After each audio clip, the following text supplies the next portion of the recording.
Ya, Bismillahirrahmanirrahim. Assalamualaikum warahmatullahi wabarakatuh.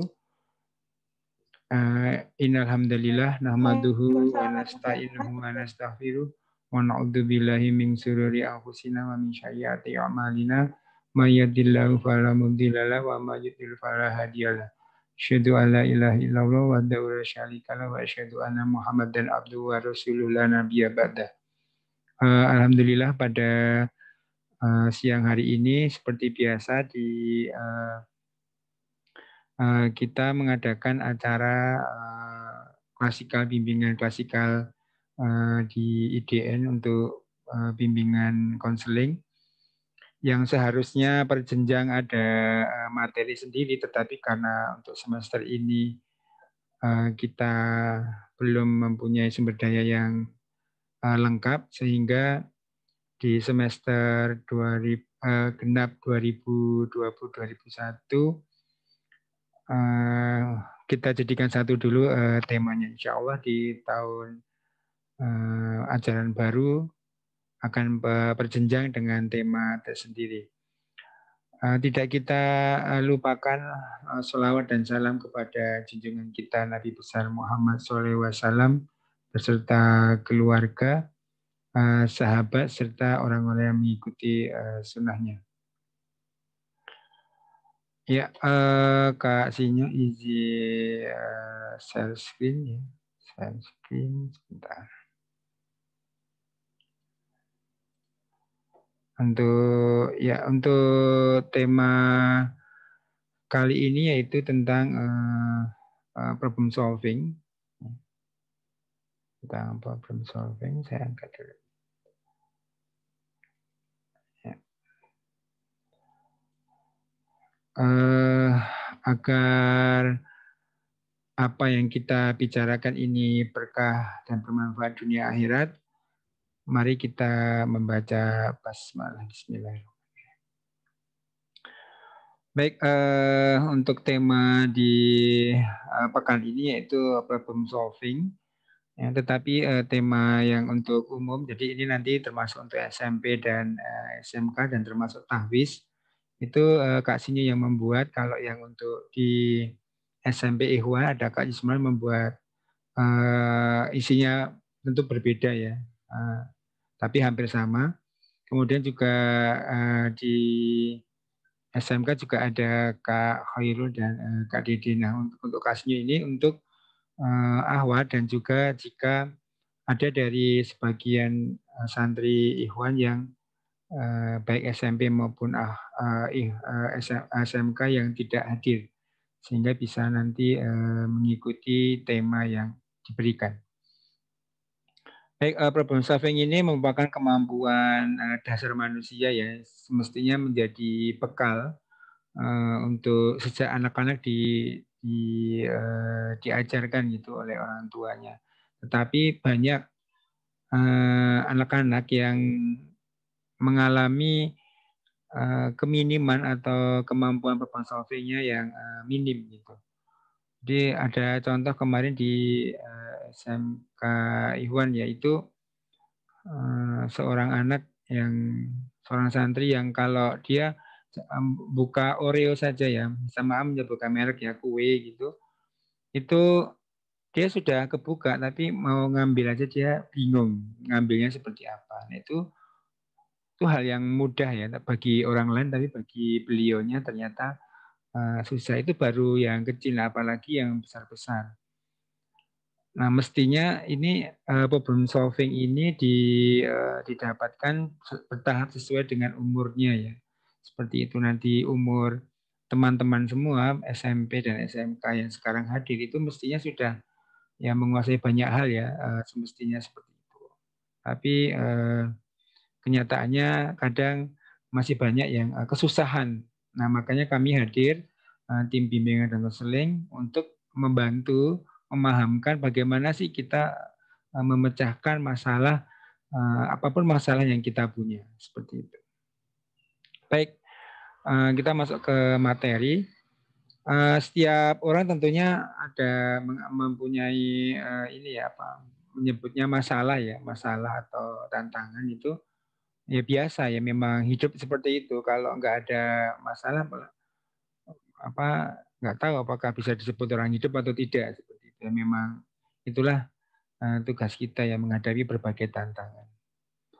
Nah, tentunya kemarin kalau kita hubungkan dengan beberapa materi yang sudah kami sampaikan termasuk tujuan hidup ya yang di di channel bimbingan dan keseling judulnya saat ku bangun itu tentunya awal ketika kita mempunyai masalah atau tantangan itu tentunya berdoa ya. Berdoa kepada Allah memohon petunjuk, memohon pertolongan seperti itu. Karena memang mungkin kalau di materi yang lain berdoa ini kebanyakan membicara mungkin ditaruhkan di akhir ya. Jangan lupa berdoa gitu. Nah kalau Kak Sinyo ingin menempatkan bahwa awal kita setiap ada masalah itu ya berdoa. Ya Allah semoga dimudahkan. Seperti itu ya. Karena memang Allah adalah tempat kita bergantung. Jadi setiap kita punya masalah, awalnya kita meminta doa dulu. Ya Allah semoga aku bisa memecahkan problem ini. Ya Allah semoga aku bisa melewati ujian ini ya seperti itu. Dan itu jelas kita membaca ya dalam sehari minimal berapa tuh dalam 5 kali ada ya dalam sholat 5 waktu ya itu kita ketika membaca Al-Fatihah itu ada iyyaka na'budu wa iyyaka nasta'in. Jadi hanya Engkau lah yang kami sembah, yang berhak kami sembah dan hanya kepada Engkau lah kami meminta pertolongan atau tempat bergantung seperti itu. Terus kita ucapkan, tapi kadang kita lupa ya atau mungkin karena tidak tahu artinya kita lupa menyebut-nyebutkan ini setiap waktu kita sholat. Bagi yang sholat tentunya, ya nggak bolong-bolong ya. Nah ini jelas ya dalam kita sebagai seorang muslim. Jadi kalau kita sedang mengalami masalah ya mestinya meminta kepada Allah. Inilah yang awal yang pertama kita kerjakan seperti itu. Nah tentunya setelah kita istilahnya berdoa ya kepada Allah, tentunya ada jalan atau wasilah ya. Allah memberi kepada manusia untuk berikhtiar, untuk berusaha. Enggak berdoa terus tiba-tiba keluar semua, nanti orang akan mudah memilih yang baik ya. Karena baik dan buruk itu pilihan. Misalkan atau kalau misalkan kita berdoa ya Allah turunkanlah emas atau kambing tiba-tiba pada turun gitu kan. Jadi orang nggak ada tantangan gitu, nggak ada challenge-nya seperti itu. Nah, itulah kenapa kita diminta untuk berikhtiar atau berusaha mudahnya. Kalau nanti didefinisikan panjang ya, tapi intinya disuruh berusaha mencari jalan gitu secara keduniaan. Jadi ya kita misalkan sakit kepala ya, kita berdoa pada Allah ya Allah sembuhkanlah doa. Tapi kita berikhtiar sebagai manusia mencari jalan bagaimana secara biologis, bagaimana apakah ada hubungannya dengan psikologis, nah seperti itu. Itu sunatullahnya ya. Ketetapan dari Allah seperti itu.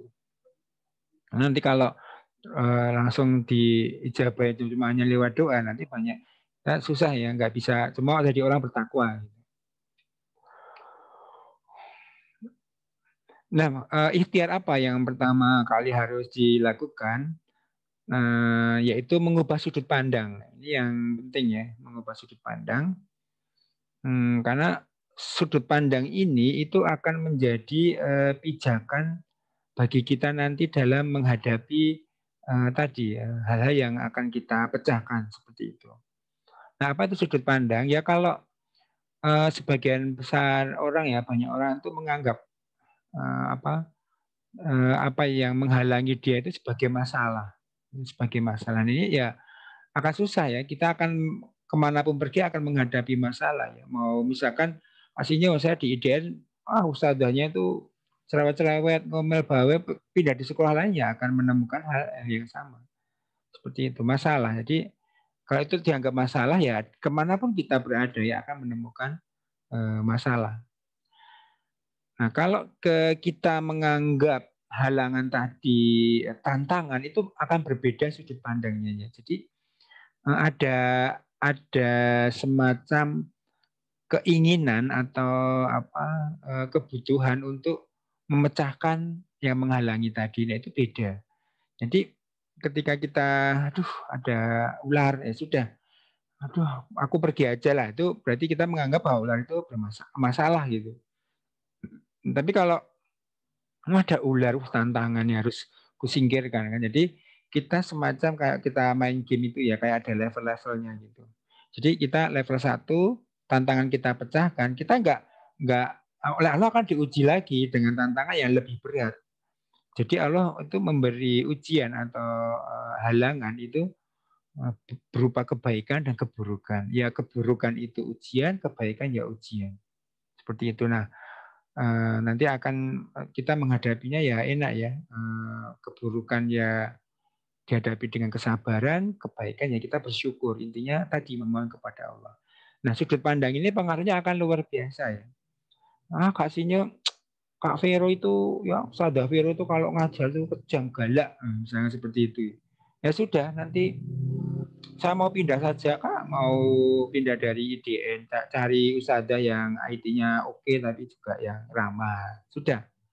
Seperti itu. Tapi kalau tantangan, ini Sada Vero ini kenapa galak ya? Dicari tahu dulu kenapa galak, kenapa kejam, apa manfaatnya. Nah, seperti itu istilahnya ya. Itu berarti tantangan. Kita ingin menaklukkan. Nah, menaklukkan Ustaz Dafiru. Minta maaf ya Ustaz Dafiru jadi kacau. Buku Ustaz Dafiru baik ya, gitu. Cuma contoh itu ya. Nah, kurang lebih seperti ini ya. Kalau kita menganggap sesuatu itu ya, masalah ya ruwet ya, di mana-mana ada masalah sehingga akhirnya malah bikin pusing, bikin banyak nih masalah ya, ada jerawat, ada ibu ngomel melulu, ada cinta dan sebagainya. Kalau kita jelas ya mengambil salah satu sisi fokus ya sebagai itu tantangan ya, kita akan oh ini yang kuning ini bukan ini tantanganku yang A ini ya, seperti itu. Jadi sudut pandang ini nanti akan pengaruhnya luar biasa dalam kita memecahkan berbagai halangan atau rintangan. Nah, tentunya setelah kita mengubah sudut pandang, kita perlu apa nih Kak Sinyo yang perlu dilakukan? Saya sudah mengubah sudut pandangan. Wah, itu ya Sada Feti itu kalau kita baru nongkrong-nongkrong sudah, wah, ayo masuk. Gitu. Perlu diidentifikasi dulu nih, perlu kita jabarkan dulu. Apa sih tantangan kita yang akan hadapi ini? Perlu kita identifikasi dulu, perlu kita kenali istilahnya, supaya kita istilahnya nggak salah langkah ya, nggak salah mengambil keputusan nanti. Nanti udah terlanjur kita marah-marah, ternyata Ustazah Feti itu lagi datang bulan, kalau datang bulan itu suka marah-marah seperti itu. Maaf ya Ustazah Feti jadikan contoh. Jadi kita harus mengidentifikasi dulu apa masalah tantangan yang akan kita hadapi supaya istilahnya kita mengenali medannya. Nah, mengidentifikasi ini macam-macam ya. Bisa memakai misalkan checklist. Cara checklist ini misalnya kasih contoh misalnya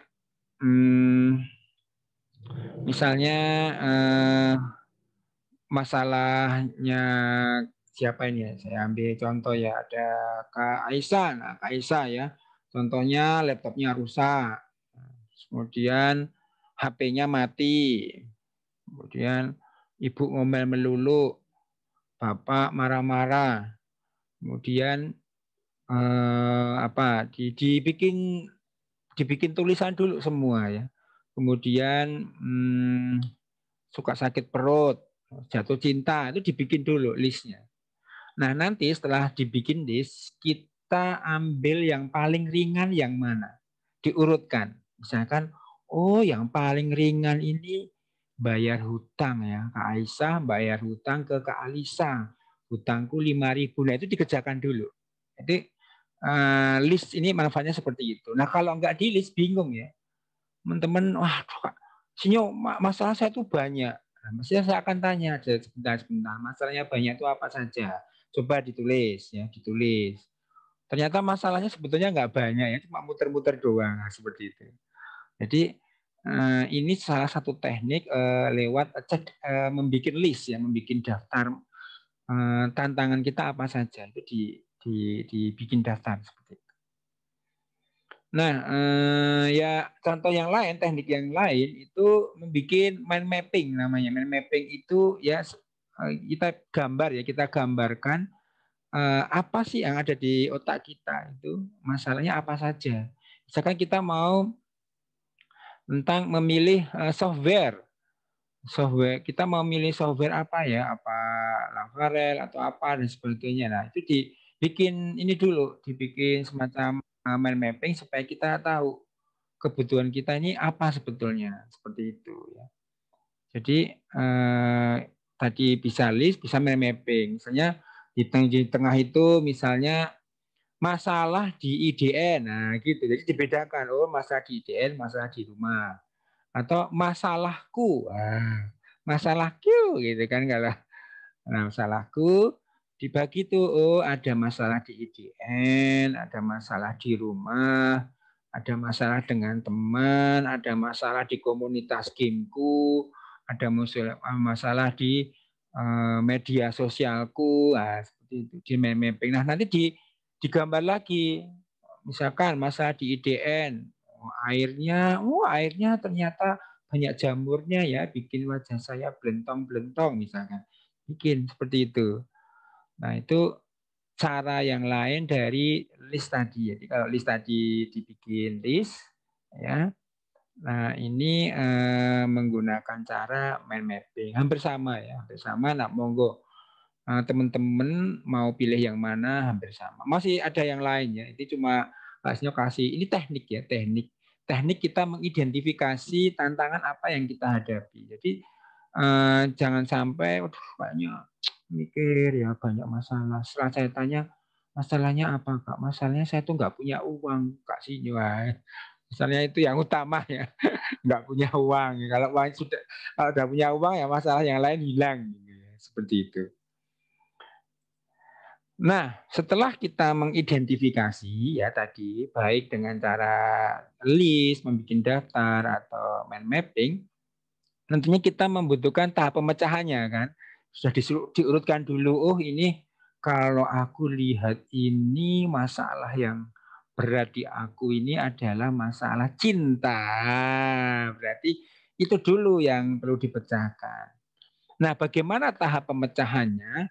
Ada beberapa macam cara ya. Yang pertama, kita pecahkan sendiri dulu ya. Diri sendiri dipecahkan diri sendiri dulu. Nah, ini memang secara alami, secara alamiah ya manusia akan diberi kemampuan untuk memecahkan dirinya sendiri dulu. Ya, jadi dia akan berusaha memecahkan dengan kemampuan dia itu secara alami.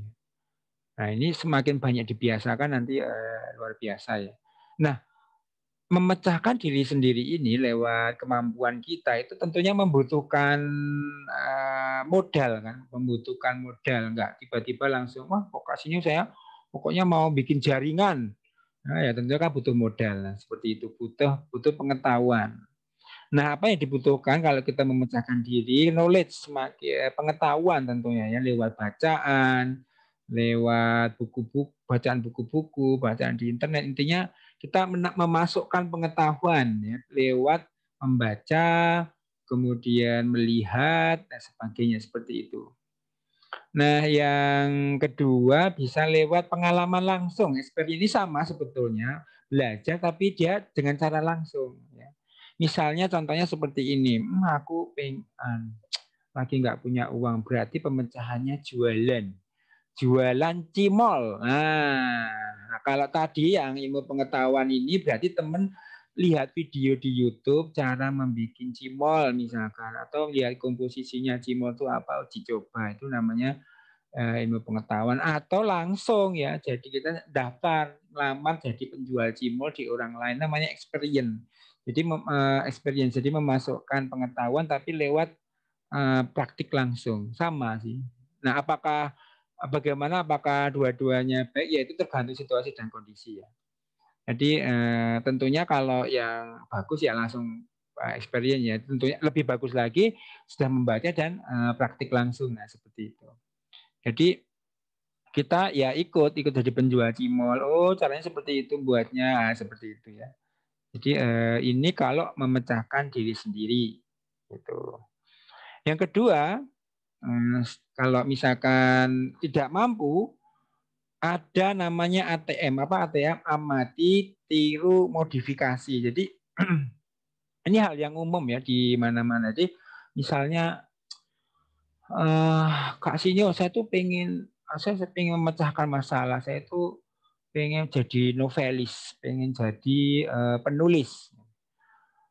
Bisa langsung kita baca-baca tentang cara menulis yang baik, kemudian praktek menulis bisa. Nah, tapi ada yang ada model orang yang dia itu memang harus meniru dulu gitu loh. Amati, meniru, kemudian dimodifikasi. Misalnya, oh kalau menulis tuh gitu ya caranya. Misalkan kalau menulis novel, misalnya kalau Budi anaknya ganteng ya, bajunya mewah, memakai mobil keren, itu kan membosankan sekali ya. Menulis novel ke awalnya seperti itu, tapi coba bayangkan misalkan kedobrak gitu ya. Orang langsung apa nih kedobrak gitu ya. Ada suara tiba-tiba gitu, atau tiba-tiba terdengar suara nying, nying, nying. Nah gitu. Itu kan orang bikin penasaran ya. Nah seperti itu. Oh ternyata Kak Sinyo itu kalau menulis cerpen kok dia bisa juara, itu ternyata kalau opening ya itu membuat sesuatu yang menarik ya. 100 kata pertama itu menarik untuk dibaca seperti itu ya. Ini namanya amati, tiru, modifikasi. Ya, nanti dimodifikasi setelah ditiru, oh kita modifikasi ya supaya kita menghasilkan semacam produk baru gitu. Nah, yang pertama kalau misalkan sendiri gagal, amati dan tiru juga masih gagal. Nah, bertanya ya, kita bertanya ya. Bertanya pada ahlinya tentunya ya, nggak bertanya pada misalkan mau tanya tentang membuat apa misalkan aplikasi Android, kok tanya ke Kak Sinyo ya salah alamat. Tanyanya tentu pada ahlinya, Kak Vero dan sebagainya. Jadi menanyakan ini pada yang ahlinya, yang expert. Misalkan, oh ahli akidah, oh ya Ustadz Firanda Adija. Misalkan ahli cinta, ada Ustadz Ibu Salama. Oh, yang agak ketawa-ketawa Ustadz ini ya seperti itu. Jadi menanyakan ya sebaiknya pada ahlinya. Nah, bagaimana melihat ahlinya ya lihat CV-nya ya, lewat hidupnya, skillnya apa. Kan biasanya orang ada kan, misalkan Kak Vero ya asalnya dari Mojokerto. Pengetahuannya SD, SMP, SMA. Nah, seperti kita tahu, oh ini memang ahlinya di bidang cinta. Wah, Kak Fetri di bidang cinta. Nah, di tadi kalau sendiri masih gagal, kemudian apa ATM gagal, kemudian nanya masih belum bisa, ada alternatif lain yaitu bekerja sama. Apa bekerja sama? Bekerja sama itu istilahnya kalau otaknya awalnya cuma satu, kita sendiri ini kita kerjasama ya. Maksudnya ada otak 10 orang kan berarti otaknya ada ide yang lain gitu. Misalnya, bagaimana ya membuat apa itu supaya airnya yang di DNA tuh jadi agak jernih gitu. Selama ini cukup jernih, ini agak lebih jernih lagi ya seperti itu. Kalau kita kan mungkin ya sudahlah kita beli aja lewat itu pakai tangki 400.000 sudah tinggal pakai gitu kan, jernih. Ya, yang lain mungkin jangan ya kita sayang uang 400.000 itu kita berkali-kali kali sebulan 20 kali berapa belum setahun banyak, mending kita bikin pemutih air, bukan pemutih air ya, penjernih air, bikin supaya air itu jernih seperti apa, dibangun pembuangannya, disaring dan sebagainya. Nah itu ide-ide dari pemecahan dari orang lain. Jadi salah satunya bisa lewat kerjasama ya, karena kerjasama ini nanti ide-ide atau masukan bisa datang dari orang lain. Dan tadi ya, apalagi kalau kerjasamanya dari orang expert ya, bayangkan ada 10 orang expert ya, masukannya luar biasa ya. Nah, semua tadi ya, baik yang sendiri, kemudian baik yang ATM, kemudian yang tanya ke expert, kemudian tanya atau bekerja sama, itu membutuhkan dua hal ini ya. Satu, keberanian. Apa itu keberanian? Ya harus berani melangkah. Kalau nggak berani melangkah, nggak berani bertanya, nggak berani memulai, nggak berani ATM, nggak berani bekerja sama, ya nggak akan jalan ya, diam saja. Kan saya ada masalah setiap ketemu sama itu ya, satpam depan awat IDN, kok degup jantungku berdetak lebih cepat, terus perutku mulus-mulus, ya Allah gitu ya, apakah ini aku jatuh cinta gitu ya. Itu ya ditanyakan ya, kita harus bertanya, Kasihnya minta maaf nih, saya kok kalau setiap bertemu sama Pak Sapam itu tiba-tiba degup saya, apakah itu jatuh cinta? Nah, itu perlu keberanian untuk bertanya tadi. Nah, keberanian ini perlu dilengkapi dengan kemampuan komunikasi yang baik ya. Jadi memang harus dipelajari ya. Misalkan bertanya langsung kok, Kasihnya saya ini. Nah, tentu Kasihnya bingung kan, ini siapa? Ya, minta maaf ini siapa? Malah nanti bikin bete ya, maksudnya ini kok nggak sopan ya. Misalnya komunikasi ini diperlukan.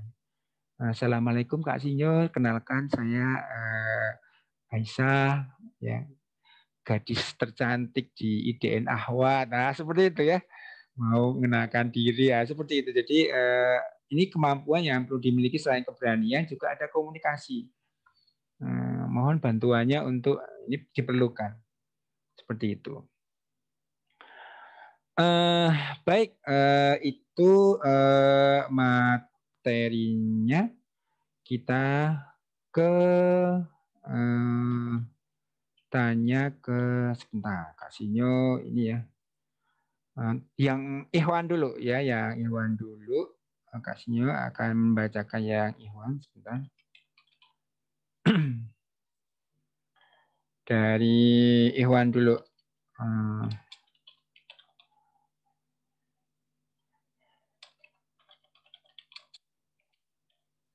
Oke, dari yang Ikhwan. Kak, bagaimana merespon kalau kita merasa terintimidasi oleh seorang guru? Nah, ya.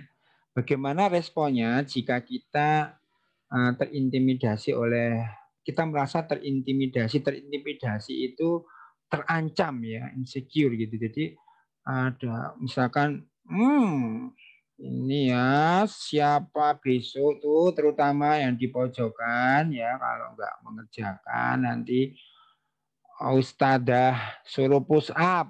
Nah, gitu. Suruh push up, kamu nggak bisa push up.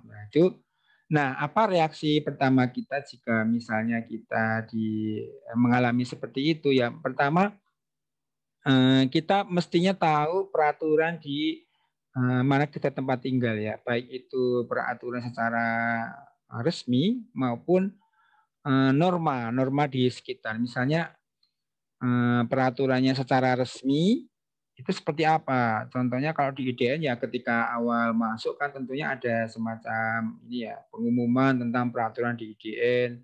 Kalau Anda mengalami seperti ini, boleh seperti itu. Kita tahu peraturannya ya. Ini peraturan di IDN ini, kalau kita merasa terancam, lapor ke wali kelas atau guru yang terdekat. Nah, kalau wali kelas, lokasinya itu wali kelas saya itu yang mengancam saya, ya, yang mengintimidasi saya ya. Ternyata peraturannya kalau di wali kelas bisa ke tim BK, ya, tim bimbingan dan konseling. Kita sediakan ada hotline, ada ngomong langsung misalkan. Nah, seperti itu. Jadi kita harus tahu dulu peraturan di situ seperti apa, yang resmi ya, yang resmi seperti apa. Nah, selain itu ada juga peraturan norma ya, norma di sekitar situ. Misalkan, kalau di sini tuh gimana kalau kita merasa seperti ini? Oh, itu kalau kebiasaannya tuh kalau seperti itu lapor ke, biasanya di sini tuh yang paling tua tuh Kasihnya ya, di IDN tuh dia paling tua sendiri, apa kasihnya dia, nah, seperti itu normal, itu bisa seperti itu. Jadi kalau kita merasa insecure atau merasa nggak nyaman oleh orang lain, nah, kita lihat dulu peraturannya seperti apa secara resmi, kemudian ya normanya seperti apa. Nah, seperti itu ya. Jangan langsung hajar, pukul, jangan ya, nanti malah kita masuk penjara seperti itu. Itu untuk pertanyaan dari Iwan ya. Apakah ada lagi? Apakah ada lagi? Sebentar. Pertanyaannya dari Iwan. Oke, kita lihat di Ahwat, apakah sudah ada yang bertanya?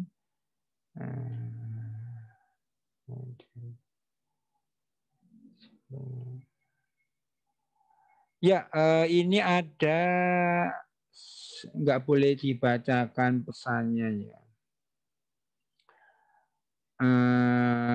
Kak, aku bingung sama salah satu temanku. Dia suka baperan, sedikit cengeng begitulah. Tapi ya memang karakter dia kayak gitu sih. Nah, aku juga bingung sendiri ya. Kalau dia tiba-tiba nangis gara-gara hal yang sepele, misalnya kayak ditegur atau ditanya dengan nada curiga. Dia nangis depan umum, jadi jatuhnya itu kayak cari perhatian. Jadi bingung menghadapinya. Kira-kira cara tepat menghadapinya bagaimana ya Kak? Ya. Jadi memang satu tadi Kakak sudah betul memahami karakternya. Oh ini si anak ini di indikator apa dari identifikasinya itu anak yang mudah baperan, mudah nangis, apa-apa melo gitu ya. Jadi kita langsung mengambil sikap, oh kalau berarti kalau menghadapi misalkan Kak Asya ya, Kak Aca, misalkan Kak Aca itu baperan. Dia kalau sama dia jangan bercanda-bercanda ya, nanti dia nangis, nanti malah ribet kita satu IDN ya. Bercanda itu yang kalau sama Kak itu nggak apa-apa, kalau sama Kak Aca itu agak serius ya, yang seperti itu. Jadi sudah betul identifikasi, kemudian tadi kita hadapi masalahnya. Yang jadi masalah kan ketika misalkan di hadapan orang banyak, kemudian nah itu memang nanti tadi Kak perlu menanyakan ke expertnya seperti itu. Kakak kan sudah berusaha menghadapi dengan cara yang asan. Tadi Kakak sudah berusaha mengidentifikasi masalah apa tantangannya, kemudian sudah berusaha memecahkan, ternyata kok ini kok kayaknya bukan baperan ya, tapi caperan ini ya, cari perhatian. Nah, ya minta bantuan expertnya, misalnya Kak Sinyo, saya kemarin menghadapi teman seperti ini, bagaimana menurut Kak Sinyo? Oke, nanti kita panggil lah seperti itu ya.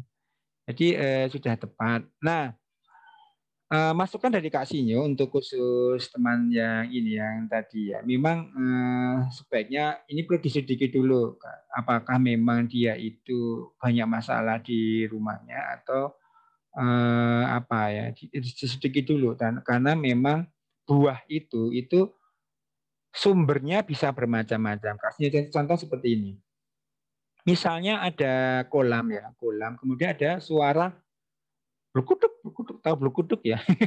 Maksudnya kutuk. Nah, gitu. Ada kayak gelembung gitu.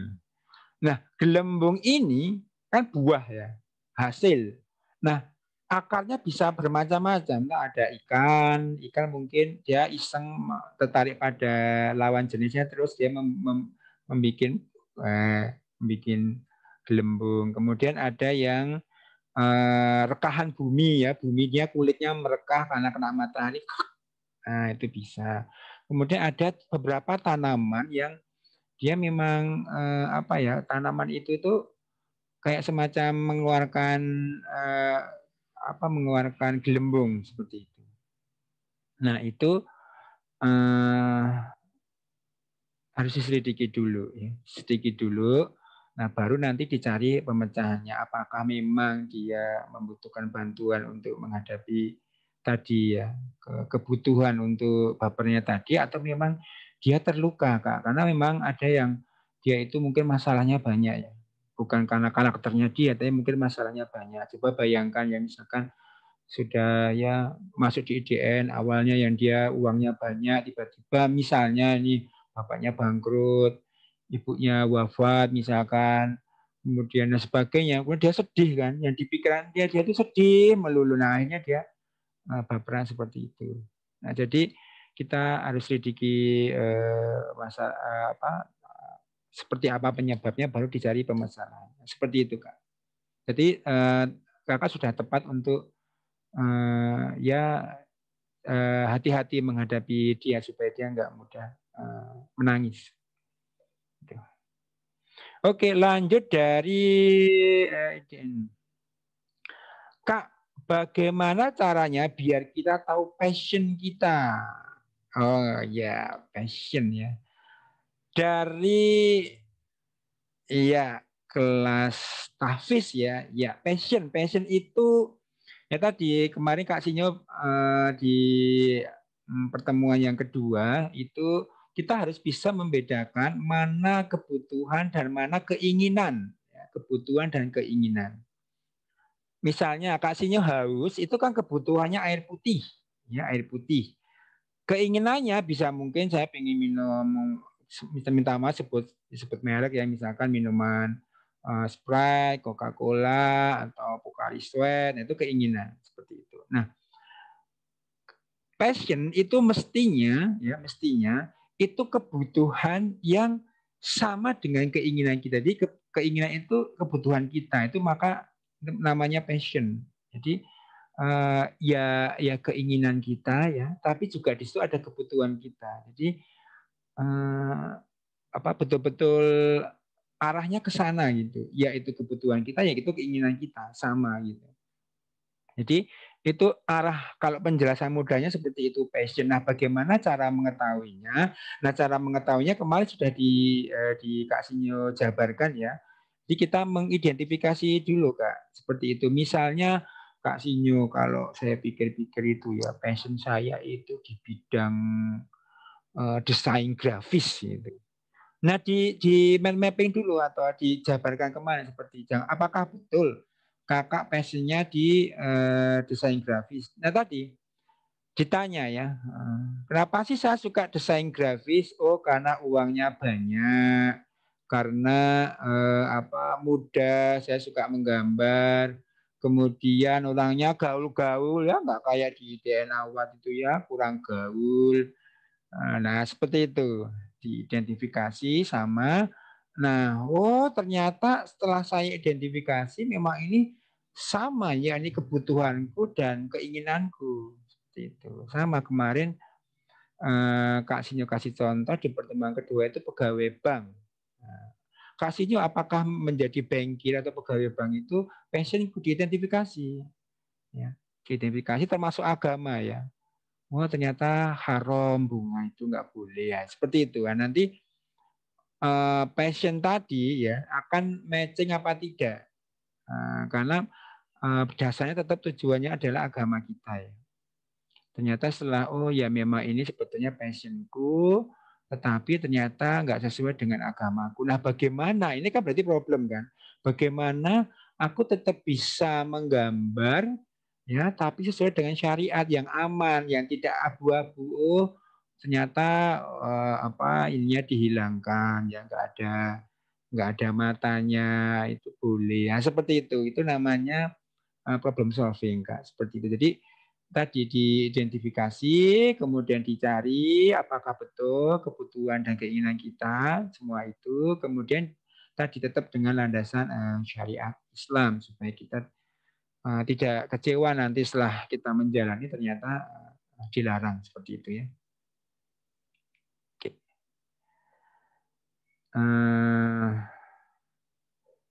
Ya, oke. Itu dari yang lewat direct ya. Mau ada yang bertanya secara langsung? Silakan saya Kak Sinyo lihat dulu di Iwan. Apakah ada yang bertanya? Yang di Iwan. Belum ada ya. Ya di Iwan belum ada. Oke, belum ada lagi di Iwan. Oke, dikasihnya ini masukkan presensinya ya. Iya, jangan lupa presensi. Ini jangan diberitahukan ke teman-teman yang nggak hadir ya. Nanti teman-teman yang nggak hadir, insya Allah akan ada presensi sendiri ya. Dan mereka diminta meresum, ya, meresum singkat gitu ya, meringkas singkat. Nah ini teman-teman yang alhamdulillah live hari ini nggak perlu meringkas. Tapi kalau mau tadi yang datangnya terlambat bisa ini ya Pak. Bisa ditonton lagi seperti itu. Ya silakan mau ada yang bertanya secara langsung, secara live bisa raise hand dulu. Ya silakan, nggak usah malu-malu ya. Yang mau bertanya secara langsung boleh. Atau ustadzah yang hadir hari ini juga boleh bertanya langsung ya. Boleh bertanya langsung. Silakan dari ustadzah mungkin kalau mau ada yang ditanyakan. Iya. Ini kenapa? Ya. Baik, ada yang bertanya? Saya kasih kesempatan sekali lagi. Kalau tidak ada, kita akhiri ya supaya teman-teman bisa tidur siang. Nah, ini kan yang ditunggu-tunggu dari tadi kan. Acaranya Kak Sinyo itu bikin ngantuk. Lebih baik saya tidur saja. Nah, Kak Sinyo kasih kesempatan ya. Saya tahu kalian ngantuk ya kalau jam segini, apalagi habis makan yang ngantuk. Baik, karena tidak ada lagi yang bertanya, baik secara langsung maupun secara DM, ya, kita akhiri. Jika ada benarnya semua dari Allah, jika Kak Sinyo ada salah kata dan salah sikap, salah ucap, Kak Sinyo minta maaf dan astagfirullah. Kita akhiri dengan doa kafaratul majelis. Subhanakallahumma wa bihamdika asyhadu alla ilaha illa anta astaghfiruka wa atubu ilaik. Stay safe, jaga kesehatan. Semoga nanti bisa bertemu dengan teman-teman secara offline ya, dengan ustadzah yang lain. Berdoa saja. Salam buat keluarga. Selamat istirahat. Wassalamualaikum warahmatullahi wabarakatuh. Waalaikumsalam warahmatullahi wabarakatuh. Makasih Kak. Sama-sama. Salam.